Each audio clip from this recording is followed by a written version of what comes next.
카발라 이야기 두 번째 시간을 가져보겠습니다. 소제목으로는 신비주의와 카발라의 생명나무 이렇게 했는데, 카발라에 대한 오해가 난무하는 게, 카발라는 유대 신비주의요, 영지주의다. 이렇게, 신비주의에 대한 오해와 영지주의에 대한 오해가 굉장히 의외로 깊습니다. 그래서 카발라 이야기 두 번째 진행하면서 도대체 신비주의를 어떻게 이해해야 할 것인가, 나중에 기회가 되면 영지주의가 무엇인지를 말씀을 드리겠습니다만, 오늘은 생명나무를 소개하기에 앞서 신비주의가 도대체 무엇인지를 카발라의 생명나무와 관련해서 먼저 살펴보고, 이제 다음 이야기가 진행될 때 생명나무에 대해서 본격적으로 들어가 보도록 하겠습니다. 신비주의에 대한 오해가 무척 많은데, 도대체 신비주의가 무엇일까요? 일반적인 오해는 신비주의는 반지성적이고 비합리적이다. 초자연주의를 추구한다. 그리고 비밀주의를 고수한다. 라고 일반적으로 신비주의를 생각하려고 해요. 그래서 뭐 임사체험이라든지 환상을 보고 그 환상에 대해서 이야기한다든지, 이런 것을 신비주의와 연관시켜서 생각하려고 하는 경향이 많이 있습니다. 과연 신비주의의 의미가 그런 것인가? 임사체험이다, 무슨 그 환상을 보았다, 이상을 보았다. 그것은 아주 조금 저렴한 개념이죠. 신비주의에 대한 본래의 의미와는 전혀 다른 이야기입니다. 신비주의라고 하는 것은 그런 개념이 아니라고 하는 것. 그럼 도대체 신비주의는 어떤 의미인가? 신비주의라고 하는 것은 아주 비밀스럽게 가르치는 가르침을 말하는 게 아닙니다. 몰래 사람들이 알까봐 뭐 이렇게 숨어서 그런 의미가 아니고, 도리어 비밀스러운 가르침과 비밀의 가르침은 전혀 다른 거예요. 그러니까 비밀스럽게 가르친다고 하는 것은 누군가 알까봐 뭐라 그럴까요? 몰래 숨어서 이런 개념이라고 하면 비밀에 대한 가르침입니다. 비밀을 가르친다. 비밀은 비밀로 간직해야지 왜 비밀을 오픈하는가? 뭐 그런 질문을 할 수 있겠죠. 그런데 인생은 비밀이거든요. 모든 게 비밀투성이라 그 비밀의 세계를 관심 갖고 그 부분을 드러내고 그것을 밝히 열어 보이려고 하는 것이 본래 신비주의라고 하는 그 말의 본령이라고 하는 것, 본뜻이라고 하는 것, 그 점을 좀 말씀을 드려보고 싶고요. 그게 무슨 얘기냐? 이 신비주의라고 하는 것은 원래 이렇습니다. 뭐 오해하고 있는 부분과 비교해서 말하면, 비밀스러운 가르침이라고 하면 감추고 싶은 게 많은 거죠. 사람들에게 드러나면 비난을 받을 소지가 많죠. 그래서 드러내고 싶지 않다는 그런 의미들이 있겠죠. 그런 게 아니라고 하는 것.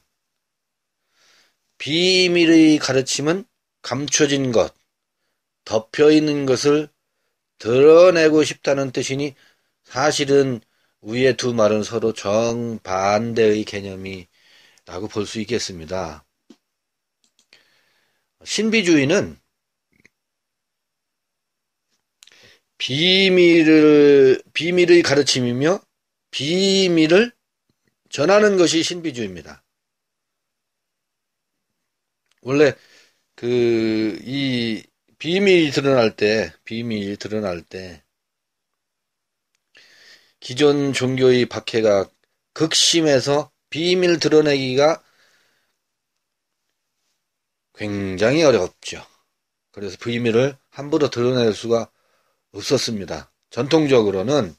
그래서 이런 측면이 있어요. 이 비밀을 드러낼 때 비밀스럽게 전수되어 온 측면이 없었던 것은 아닙니다. 그래서 오해된 측면이 있는데, 왜 그러냐면 역사적으로 이 사상의 전쟁은 대단한 거였거든요.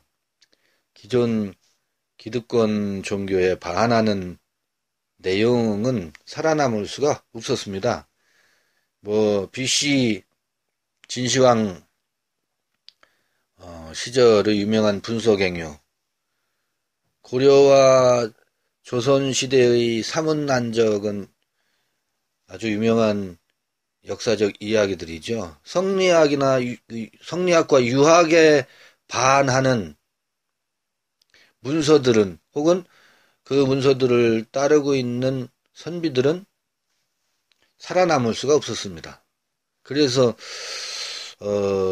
조선의 건국이념이 성리학이라고 하면 노자의 도덕경이라든지 이런 것들은 살아남을 수가 없었어요.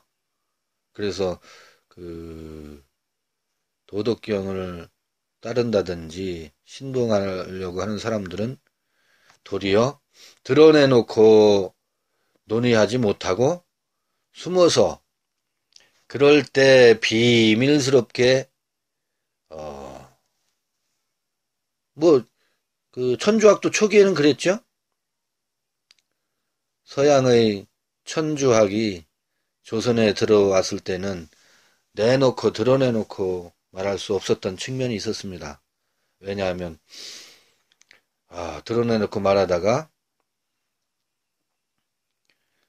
걸리면 삼족은 물론이고 구족을 멸하는 무서운 일들이 벌어졌기 때문에 그렇습니다. 서양이라고 다르지 않습니다. 오리겐의 문서들이 지금 전해 내려오는 게 없는 까닭이 어디 있겠어요. 교부 시대에도 여전히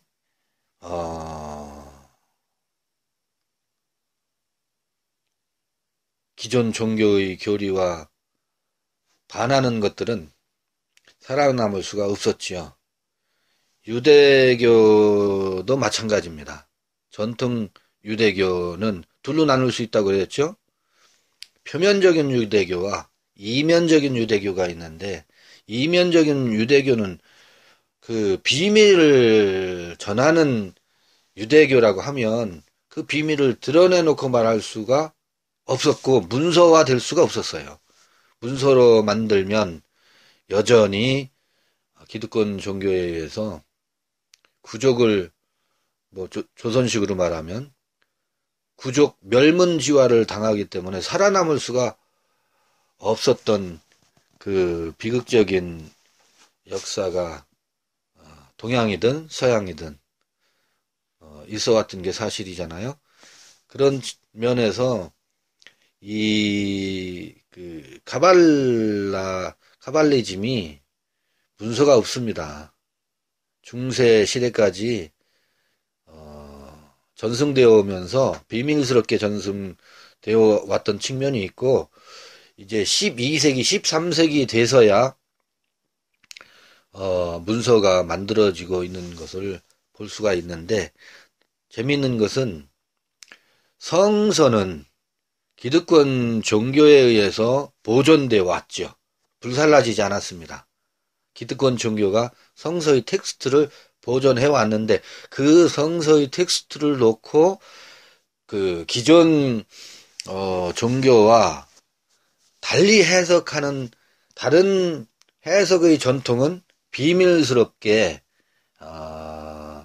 전해져 내려왔다는 것. 그게 유대 신비주의 카발라의 전통이라고 하는 것. 그래서 신비주의의 두 측면을 먼저 살펴보고 이야기를 진행하고 싶은 거죠. 신비주의란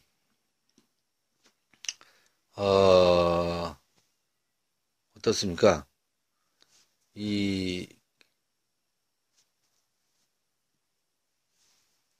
소위 이제 밀교라 그러잖아요. 밀교. 밀교는 비밀스러운 종교예요. 이것도 여전히 마찬가지. 같은 맥락에서 밀교를 오해해요. 어떻게 오해해요?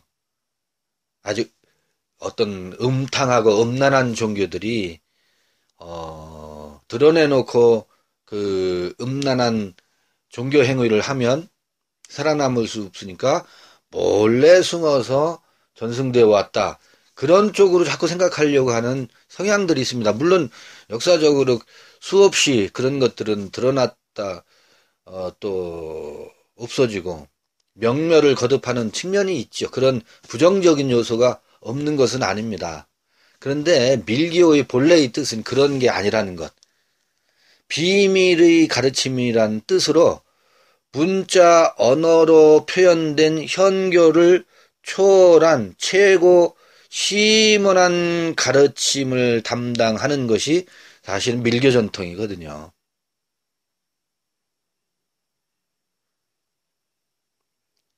공개된 비밀은 과연 비밀일까?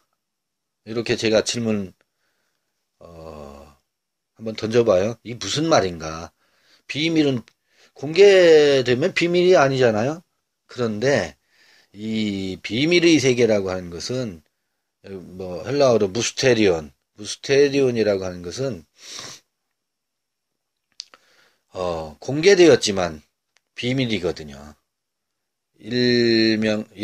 어떻게 보면 서로 형용 모순인 듯하지만 공개되어서도 누군가에게는 공개되어서도 비밀인 것.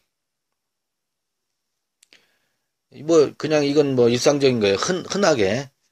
도대체 삶이라는 게 뭐냐. 삶이란 정의를 무수히 많은 사람들이 얘기하지만, 그러나 여전히 미스테리하잖아요. 사랑이라는 것도 수많은 정의와 노래가 있지만, 이 사랑은 도대체 무엇일까라고 하는 물음은 끊임없이 되물어지고 있어요. 마음이라고 하는 것도 마찬가지잖아요. 마음은 도대체 뭐지? 마음에 대해서 얼마나 많은 사람들이 많은 이야기를 하고 있고 수많은 정의를 하고 있어요. 그럼에도 불구하고 내게 있어서는 흔쾌하거나 그렇구나 라고 100% 동의하는 정의가 있던가요? 그래서 이 철학에서 말하는 도대체 나는 누구냐? 나는 누구이고 나는 무엇을 할 수 있고 또 나는 무엇을 희망할 수 있는가? 라고 하는 물음들은 끊임없이 되풀이되고 있는 것처럼 이런 것들이 신비주의의 하나의 주제가 될 수가 있겠죠. 주제가 될 수 있을 뿐더러 그러니까 표현은 이런 표현도 해봤죠. 알고 있으면서도 모른다 하여 비밀이다 이렇게 표현도 해보는데 그 성서와 신비주의는 어떤 관계가 있을까? 신비주의는 이미 열어 보여지고 있지만 그러나 여전히 비밀스러운 것을 주제 삼는 것이 신비주의요 밀교다. 이런 점을 명확히 좀 이해하고서 뭐라고 할까요? 이 카발리즘을 들어가야지, 이런 이해 없이 카발리즘은 그냥 퉁쳐가지고 영지주의야, 그 신비주의야 라고 카발리즘에서 말을 하고 싶어하는 것을 들어보기도 전에 밀어내는 그 일반적인 경향이 있어서 굳이 이런 신비주의에 대한 이야기를 제가 살펴보는 겁니다. 이성의 맷돌로 분쇄되어 굳어지기 전에 정신의 통밀을 맛보고 싶다. 이성의 맷돌로 분쇄되어 굳어지기 전에 정신의 세계를 통밀로 맛보고 싶다는 것이 신비주의자들의 관심사항입니다. 이성의 맷돌로 분쇄되어 굳어지는 것, 다음 문장에서 표현하겠습니다만 이게 교리거든요. 그리고 성서에서 그런 말을 유명한 이 비유를 알지 못하면 어떤 비유도 알 수 없다라고 하는 유명한 마가복음 4장 22절 씨 뿌리는 비유 보세요. 드러내려 하지 않고는 숨긴 것이 없고 나타내려 하지 않고는 감추인 것이 없느니라 라고 마태복음 13장에도 나오는 씨 뿌리는 비유에 이어서 그 비유를 예수께서 말씀하시고 이런 말씀을 해요. 이 숨긴 것, 이게 뭐예요? 비밀스러운 것이죠. 이 크룹토에 대한 목적어로 여기 했네요. 크룹톤. 감춘 것이라는 거거든. 감춘 것. 숨긴 것이고, 또 감춘 것이라고 우리말로 번역된 아포크루포스. 이런 그 아포크루토스나 이 크룹토는 일종의 시크릿입니다. 시크릿. 비밀이에요, 비밀. 신비로운 것입니다. 신비로운 것, 감추인 것. 그게 신비주의예요. 성서는 기본적으로 신비주의적 요소로 구성되어 있습니다. 이것을 뭐라고 하냐면 이 비밀을 골로새서 2장 2절을 보면 무스테리온이라고 합니다. 무스테리온. 미스테리죠, 미스테리. 미스테리라는 게 뭐예요? 다 공개되어 있어요. 그런데 그게 뭔지를 몰라. 아는 이들에게는 알려져 있고 듣는 이는 들어. 그러니까 귀가 있어도 듣지 못하고 보아도 보지 못하는 것. 그런데 어떤 이들에게는 들리고 보이는 것. 그게 신비적인 요소들이거든요. 그게 무스테리온입니다. 영지주의는 바로 그런 부분을 주제로 삼고 있다고 하는 점을 이해할 필요가 있습니다. 한 번 더 말씀드리면 이성의 분쇄기로 잘게 부수기보다는 마음의 발효통해서 발효 숙성할 때 도리어 원만한 이해, 밝히 드러남, 열어 보여짐, 비밀의 드러남을 통해서 언더스탠딩에 이르게 되는 것, 존재 아래 머무는 경험을 하는 것, 이게 신비주의의 핵심입니다. 이성의 맷돌을 돌려서 분석하고 나누고 쪼개어 언어로 표현된 것이 현교의 도구마라면 드러나지 않은 것에 대한 관심사항이 밀교요, 신비주의, 미스티시즘, 무스테리온이라고 하는 겁니다. 그리스도는 하나님의 비밀이고 지혜와 지식의 모든 보화는 그 속에 감추어져 있다. 이게 바울이 말하는 아까 말씀드린 골로새서 2장 2절에서 바울이 진술하고 있는 바입니다. 그러면 감추어져 있는 것이 도대체 무엇일까? 아까 몇 가지 예를 들었지만 감추어져 있는 것은 근본적으로 감추어져 있는 것은 어디에 감추어져 있느냐면, 이건 뭐 이제 성서의 관점으로 제가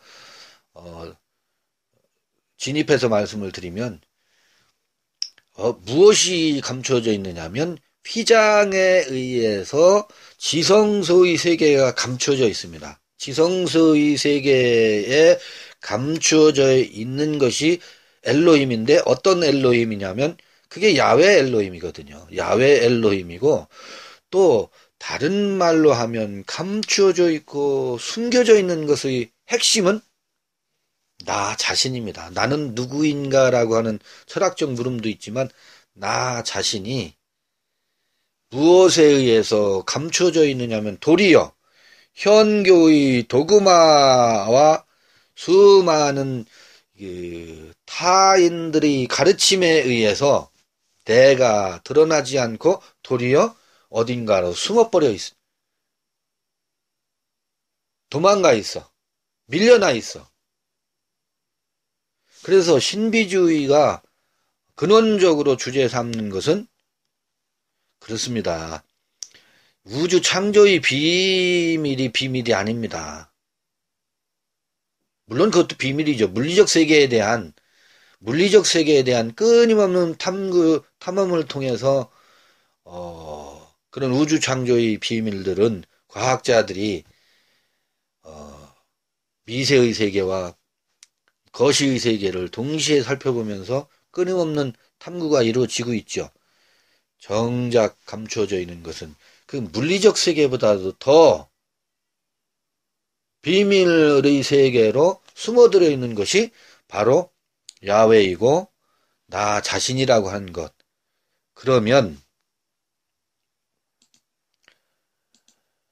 카발라가 관심 갖는 부분이 어느 쪽일 것 같습니까?